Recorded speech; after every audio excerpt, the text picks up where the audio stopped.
Have you ever heard of a beauty so powerful it brought disaster to an entire town? A beauty so dazzling that even the gods themselves grew jealous. This is not the story of a goddess, no. This is the story of a mortal woman, born like you and me. A woman named Adetoun, whose hair became serpents and whose eye could turn even the bravest hunter into stone.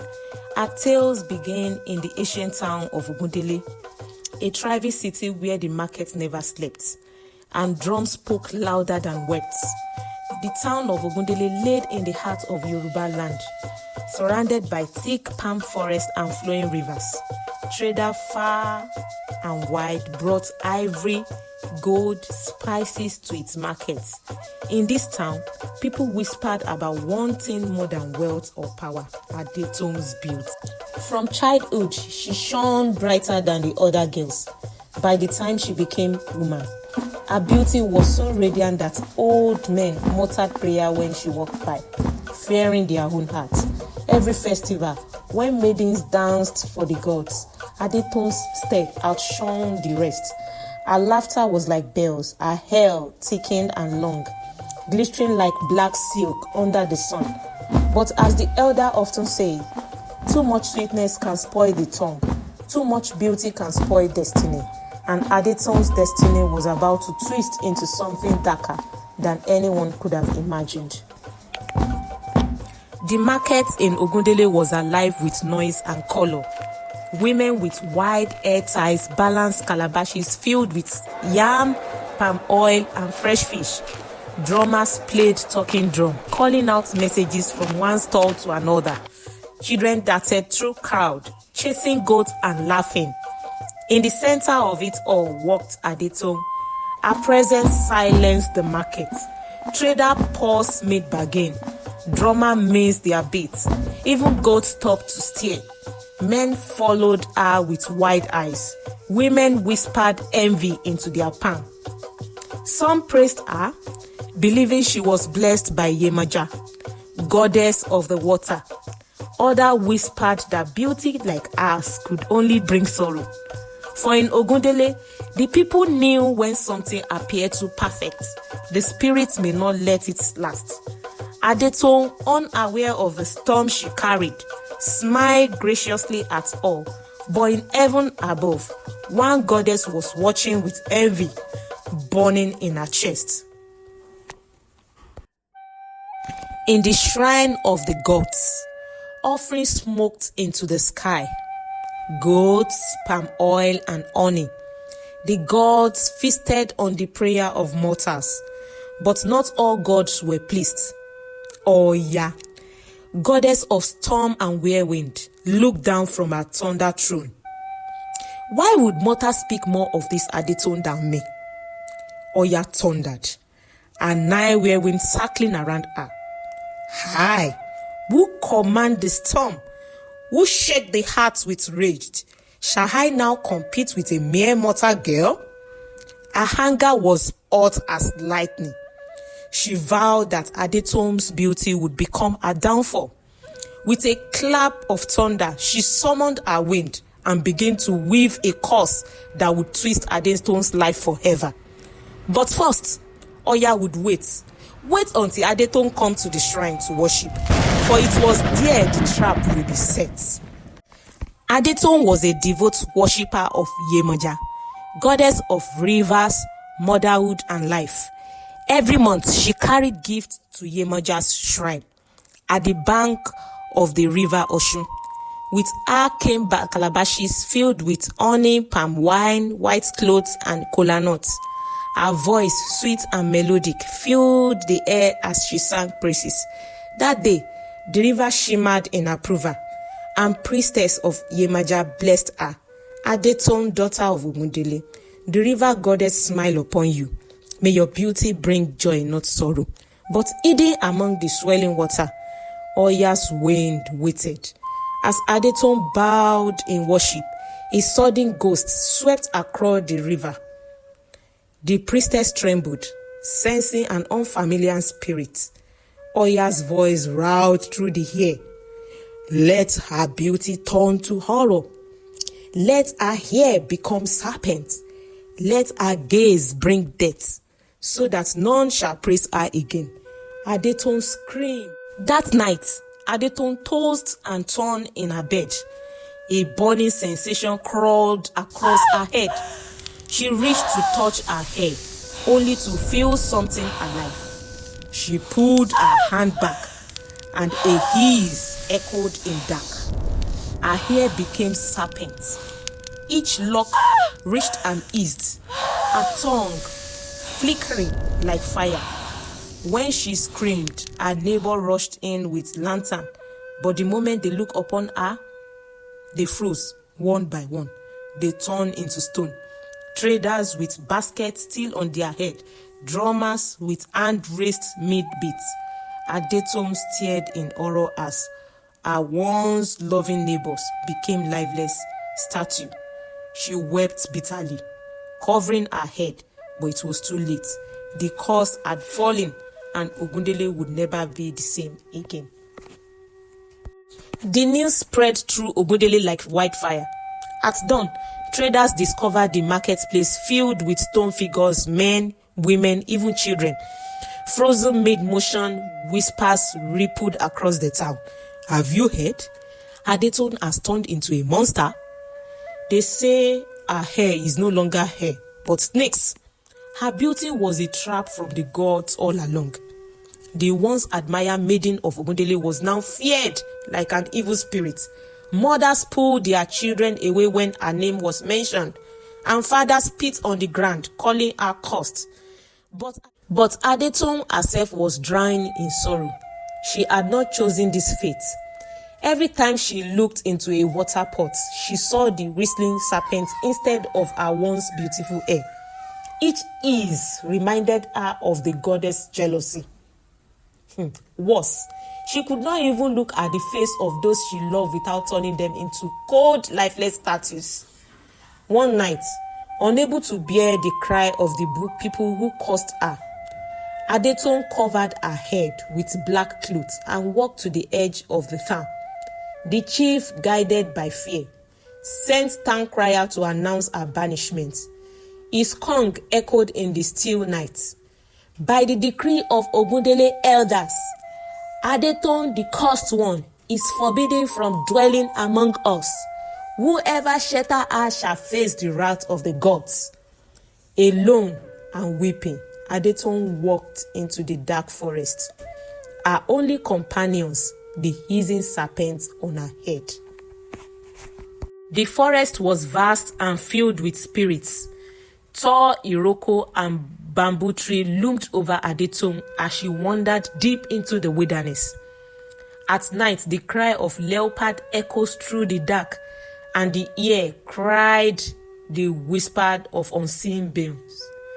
Adetoun built herself a small hut from palm frond near the river Niger, but peace did not follow her. Hunters who strayed into her territory never returned. Fishermen who crossed her path became statues along the river bank. Soon, the villagers who passed near the forest noticed strange figures. Stone men crouching with bows, women forever bent under the weight of firewood and animal frozen midst. Adetoun was no longer seen as a woman but as a spirit of death. The forest became feared and no one dared to travel there. Children grew up hearing warnings. Do not wander into the deep forest, or Adetoun with the stake here will find you. Adetoun, however, wept every night. Her beauty had turned into a weapon. Her touch, her gaze, her very presence brought only destruction. She begged the gods for mercy, but the skies were silent. The curse of Adetoun became more than a tale in Ogundele. It spread across neighboring kingdom. Traders carried the story as far as the Hausa plain and the Akan coast. Every version grew darker. Some said Adetoun had made a deal with the spirit of the underworld. Others claims she was no longer human at all, but a river demon disguised as a woman. Sculptures in distant town carved her likeness. her head wrapped in serpents, her eyes glowing with death. Villages near Ogundele became afraid to hunt, fearing they might stray too close to the cursed forest. Travelers avoid the region entirely, and soon famine threatens the people who rely on trade. The chief of Ogundele held council. Sitting in the great squad under the talking drums, the elder spoke in hushed tones. This cannot continue. She is destroying us without lifting a finger. If we do not end our course, our children will starve. But who among us is brave enough to face our eyes? For years, no one dared, until one man rose. His name was Okonkwo, son of the Eagle clan, a warrior whose fame stretched across the river. He was tall and broad-shouldered, with scars of battle etched on his arm. His father once faced a lion with nothing but a spear, and Okonkwo carried that same fire in his blood. When he heard of Adetoun, pity stirred in his heart, but so did duty. He saw his people starving, saw hunters afraid, saw markets empty. He could not remain silent. One evening, at the gathering of the chief's courtyard, Okonkwo stood and declared, "I will face Adetoun. I will end this course, even if it costs me my life." The crowd gasped. Mother clutched their wrappers, and elder shook their head. But in his eyes burned the determination of a man who had already chosen his path. The chief blessed him, but warned, "You will need more than strength. You will need wisdom and blessing of the spirits. Seek out the great Babalawo, for only he can prepare you for this journey."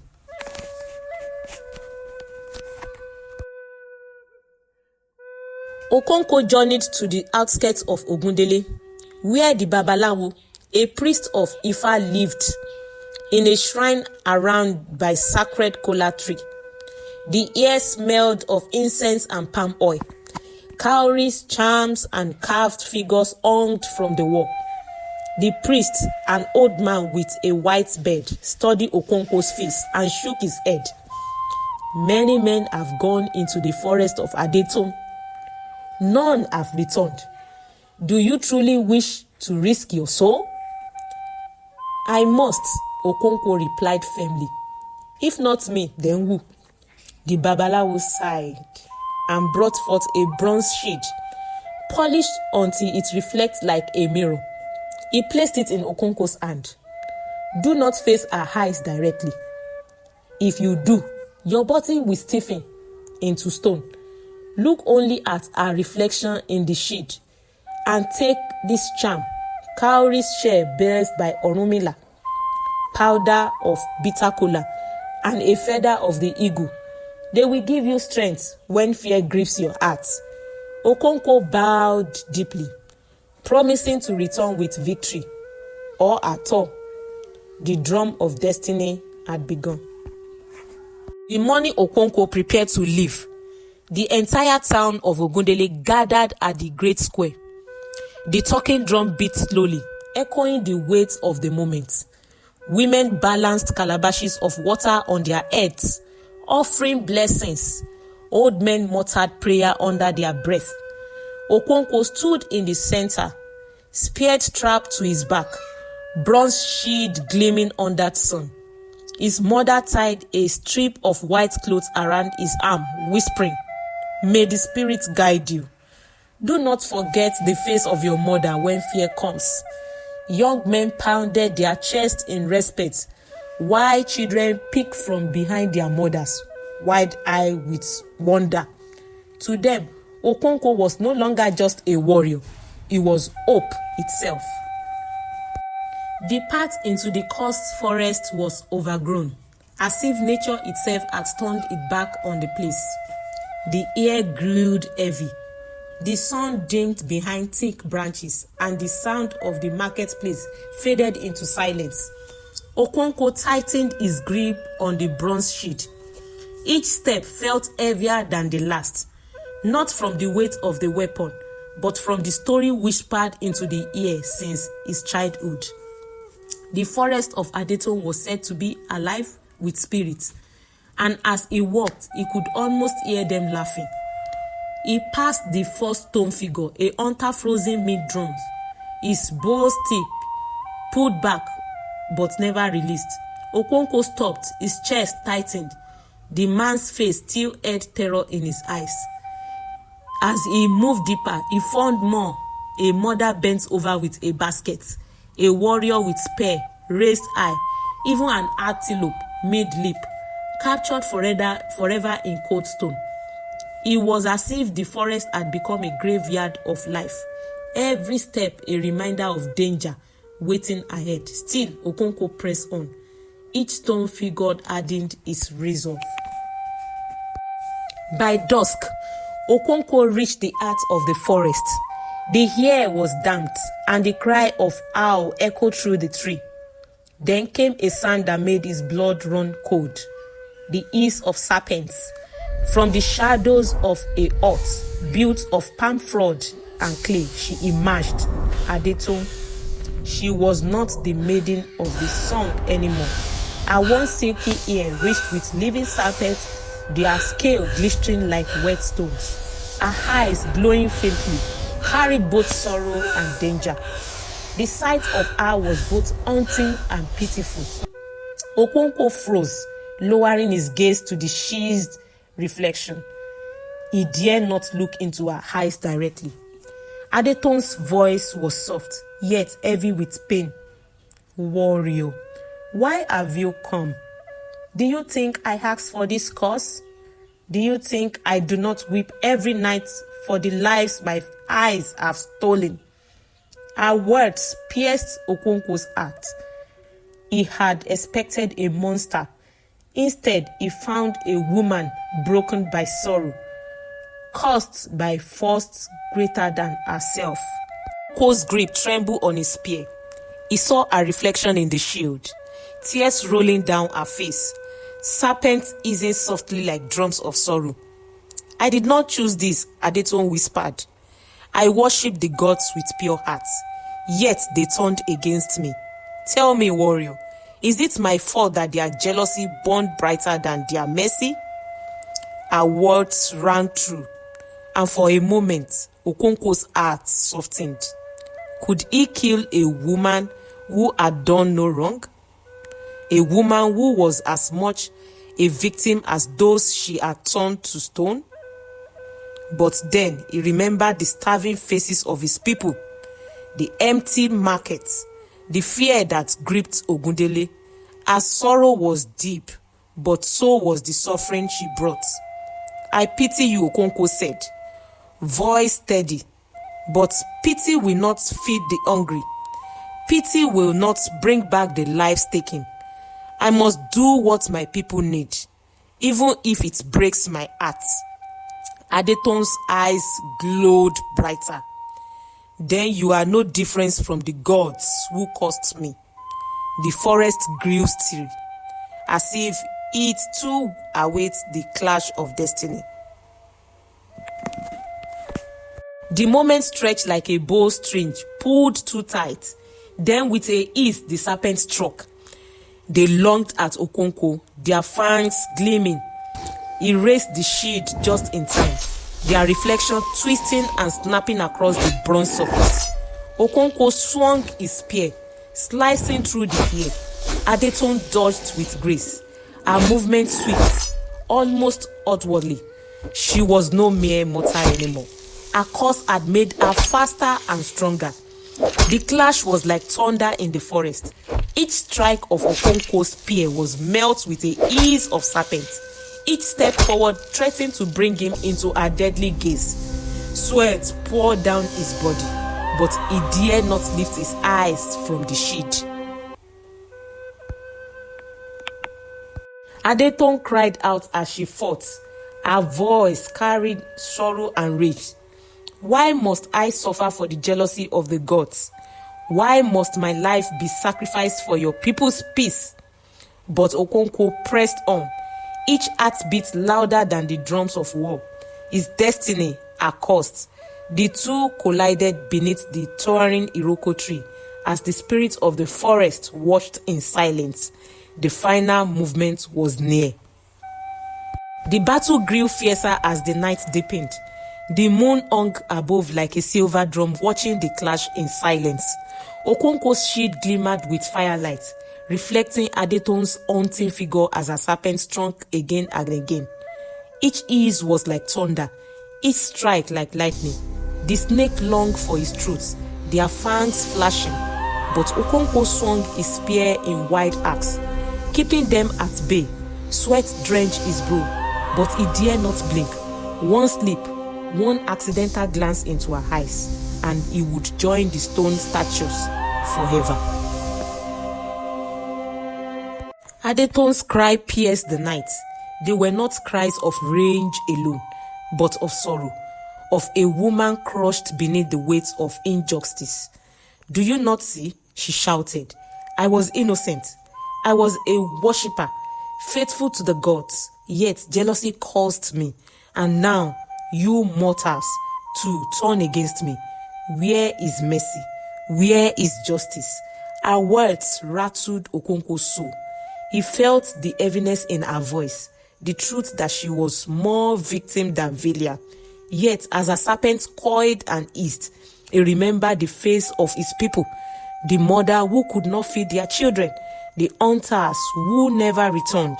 With a battle cry, he lunged forward, shield raised, and forest roared with their clash. Spirit of the Iroko tree whispered above. This was not merely a fight of man against woman. It was a man against fate, warrior against cost, mortal against the will of gods. Okonkwo's heart pounded like a drum as he pressed closer. His shield reflected Adetoun's anguished face, a serpent whistling like rivers of black fire. His spear gleamed with blessings of the priests and his ancestors. Strength flowed in his veins. Adetoun cornered unleashed her fury. The serpent struck faster, striking spark against his shield. Her voice rose in a wail that shook the tree. "If I must fall, let the gods know it was they who created this monster, not I." For a moment, time seemed to slow. The shield showed her eyes, glittering with both fury and tears.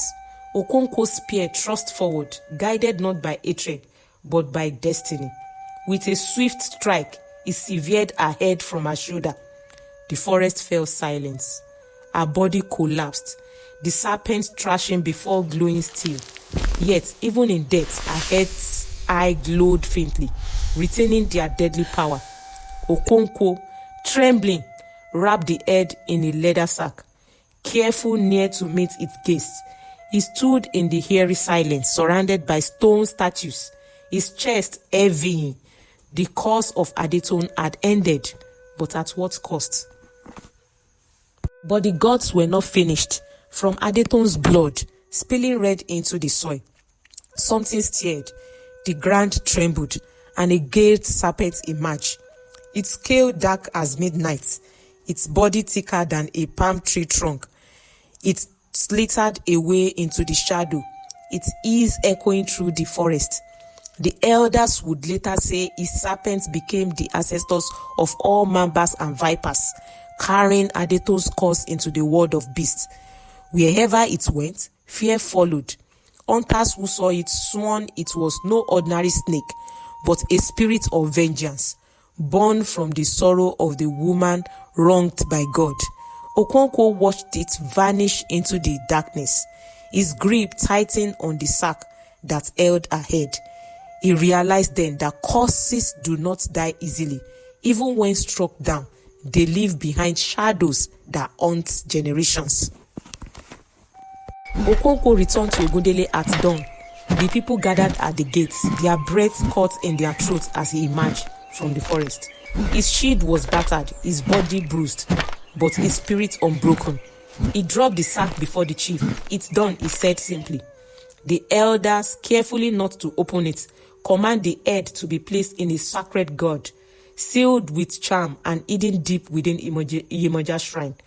No one must ever look upon it again. Even in death, Adetoun's eyes still carry danger. The people rejoiced, drum thunder across the town.